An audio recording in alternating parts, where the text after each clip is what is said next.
Number 1 बुरा time, वो काफ़ी टाइम से चल रहा है और अब और भी बुरा टाइम आ गया। और इसके बाद एक और जो है चैलेंज आ रहा है, जो बुरा टाइम है उसके अंदर चैलेंजेस आते हैं, you have to walk through it. लेकिन अजीब बात यह है कि एक नंबर का इस दफ़ा इतने बुरे टाइम में आ गया, वो खुद ही जो कुछ कर रहा है वो उसके यानी कि अगेंस्ट पैदा कर रहा है, वो यानी कि ऑपोजिट पावर मजीद पावरफुल कर रहा है। तो अभी ये चलेगा मई के अंदर, अप्रैल में मैंने जैसे पहले कहा था अप्रैल मई तक चलेगा, उसके बाद बात खुलेगी कि ईजी कैसे होता है। बाकी ये कि शादियों का भी नहीं हो रहा है एक नंबर की, और सवारी चेंज हो रही है इनकी, जो आने वाला टाइम है यानी कि I am talking about in about week और 2 सवारी चेंज होगी, गाड़ी चेंज होगी, मोटरसाइकिल चेंज होगी, साइकिल चेंज होगी, या पैदल है तो चप्पल जूती चेंज होगी, सवारी है आपकी वो चप्पल जूती, और दैट्स अबाउट इट। हो सकता है रक्षे से टैक्सी में आ जाए, बट चेंजेस आ रही हैं सवारी के हिसाब से। और बाकी ये कि क्या कहते हैं, सेहत के हवाले से there is no big issue, everything is static and stand still and it's running.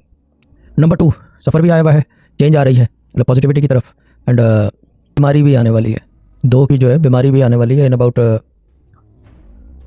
Week 2 के अंदर। तो अभी 2 नंबर वाले जो है अपना अपना सदका देते हैं, ₹5 का या ₹50 का, 5 पाउंड या 50 पाउंड, $5 या $50।